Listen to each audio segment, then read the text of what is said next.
Olá, gente, professora Mariana Trivelloni aqui, e hoje nós vamos começar a nossa aula número 19 do nosso curso de Direito Civil Descomplicado aqui da Cultive. Nessa aula nós vamos tratar sobre a propriedade. Na aula passada conversamos sobre posse e agora nós vamos falar um pouquinho sobre a propriedade, porque uma não existe sem a outra, tá? Então vamos lá.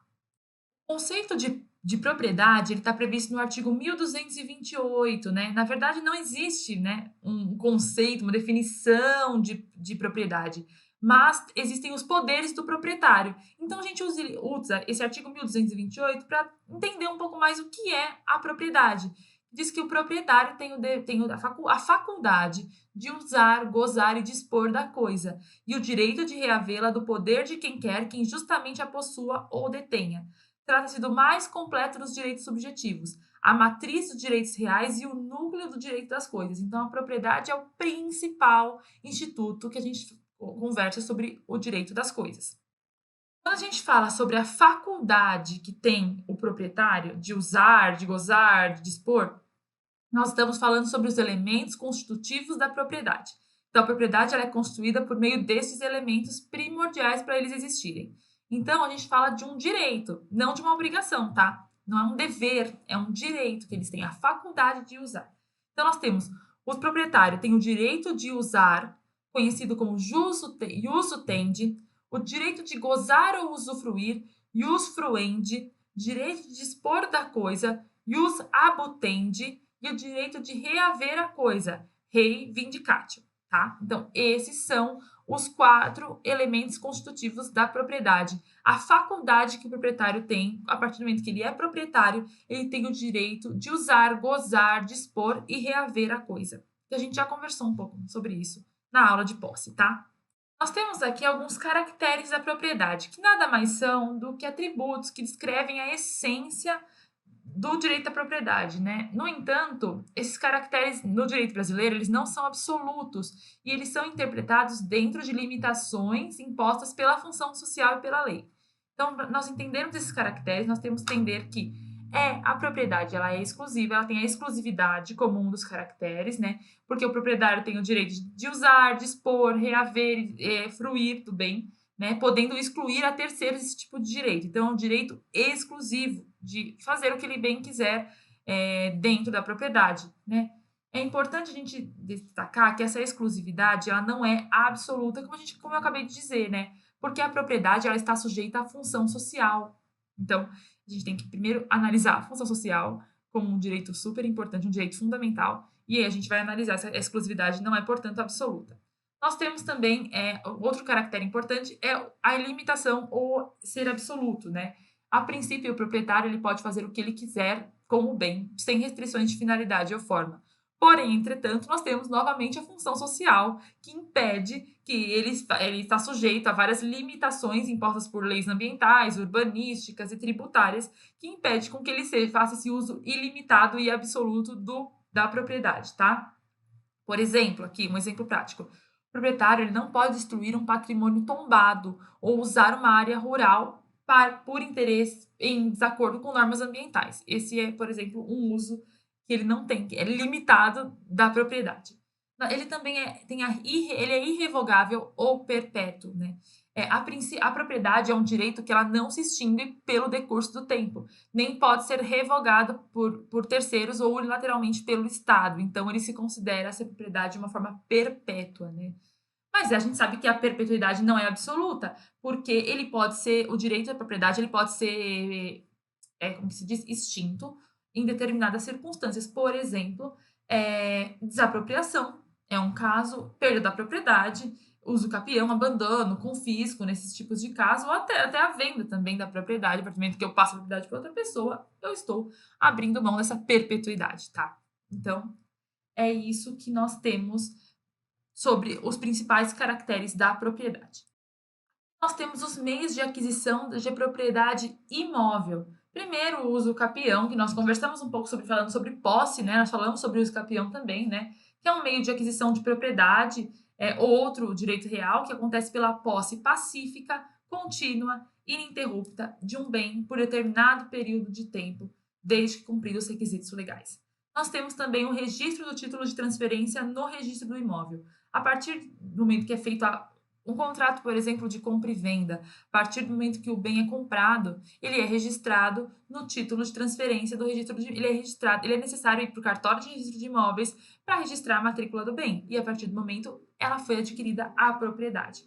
A cessão é um outro modo de aquisição da propriedade imóvel, em que o titular do bem ele se torna dono de tudo que se incorpora a ele, porém de forma natural ou artificial. Exemplo, por exemplo, uma terra em que aumenta naturalmente nas margens do rio, pertence ao dono do terreno. Um rio vai mexendo em pedaços de terra e aí vai acoplando, incorporando terrenos nesse imóvel do dono, nessa propriedade imóvel do dono, é a cessão. E também por direito hereditário, que é pela sucessão. Alguém falece, deixa bens para o herdeiro, ele adquire a propriedade desses bens, tá? Agora, para falarmos um pouquinho sobre a aquisição de propriedade móvel. O uso do capião é nos mesmos moldes do antigo caso, né? Do caso da propriedade imóvel, a mesma questão, sobre uma posse contínua, pacífica, dentro de um período de tempo, de um bem móvel. A única diferença é que agora vai ser um bem móvel, né? Por exemplo, se uma pessoa possui um veículo por mais de 2 anos, com boa fé, uso exclusivo, pode adquirir a propriedade dele por uso capião. Já nós temos também a ocupação, que é aquela situação em que a aquisição da propriedade imóvel de um bem que não tem dono, como animais selvagens, coisas abandonadas, ou res nullius, que é aquela coisa que não é de ninguém, né? Capturar um animal silvestre ou encontrar um bem perdido sem proprietário conhecido é uma aquisição de propriedade imóvel por ocupação. Também o achado de tesouro ocorre quando uma pessoa encontra um bem de valor, por exemplo, moedas antigas, objetos preciosos, oculto ou enterrado. E a aquisição da propriedade é regulada pelo Código Civil, nesse caso, com parte para o descobridor e parte para o proprietário do terreno. Então, é dividido. Eu encontrei dentro de um terreno de uma outra pessoa uma joia preciosa. Fica parte para mim, parte para o dono do terreno. Isso é por meio do achado de tesouro, tá? A tradição, né, é a transferência da propriedade dos bens móveis de uma pessoa para outra, geralmente acompanhada pela entrega física do bem. Já a especificação ocorre quando alguém transforma uma matéria-prima em um novo produto, resultando em um bem móvel novo passando a ser proprietário do produto gerado. Por exemplo, eu pego a lã e faço um casaco de lã. Eu passo a ser proprietário desse casaco de lã caríssimo, por exemplo, tá? Confusão, né? Nós temos a confusão, a comistão e a adjunção. A confusão ocorre quando bens móveis pertencentes a diferentes pessoas se misturam de tal maneira que eles não conseguem ser separados sem ocorrer a deterioração deles, resultando na aquisição da propriedade conjunta dos bens. Por exemplo, mistura vinho de 2 vinícolas em um único barril, resulta na coparticipação dos donos da propriedade. Já a comistão, ela é a fusão dos bens móveis de maneira que eles se tornam um novo bem, o que faz com que o proprietário da coisa principal se torne o proprietário do todo. Essa é a comistão. Por exemplo, fundir de ouro de diferentes pessoas para criar uma nova peça de joia e a propriedade dessa nova peça de joia vai ser do proprietário do ouro que serviu como base, o ouro serviu como base, ou seja, o ouro principal, a maior quantidade de ouro que foi juntada vai ser desse novo dono. Já a adjunção ocorre quando bens móveis pertencentes a diferentes pessoas se unem de forma que um bem principal se junta a outro acessório e o proprietário do bem principal adquire a propriedade do novo bem, tá? Colocar um motor em um barco, por exemplo, o proprietário do barco também é proprietário do motor, se este não se puder ser separado, tá? Então, essa diferença entre confusão é bem parecido, confusão, comistão e adjunção. Vocês entenderam a diferença, tá? Então, vamos lá. Agora nós precisamos falar sobre como que se perde a propriedade. A propriedade pode se perder por alienação, que é por meio de contrato, que é um negócio jurídico bilateral, por renúncia, que é um ato unilateral, pela qual o titular transfere a propriedade a outra pessoa, por exemplo, pode ser por venda do bem, por exemplo. Abandono, que é considerado um ato unilateral, pelo qual o titular abre mão de seus direitos sobre a coisa, acaba deixando lá e outra pessoa acaba assumindo, né? O perecimento, quando a perda pelo perecimento da coisa decorre da perda do objeto, nesse caso, né, na coisa, estou falando do bem móvel, né? E a desapropriação também, né? Quando perde-se a propriedade imóvel pela desapropriação, nos casos que está previsto na Constituição. Então é isso, gente. A aula sobre propriedade fica por aqui. Destaquei os pontos principais, como a gente tem que entender como a perda da propriedade, a propriedade, os caracteres da propriedade, a aquisição da propriedade imóvel e a aquisição da propriedade móvel. É importante nós entendermos a diferença entre eles, em qual cada caso engloba cada um. E é isso. Fico por aqui, estou à disposição. Qualquer problema é só me chamarem. Tchau, até mais!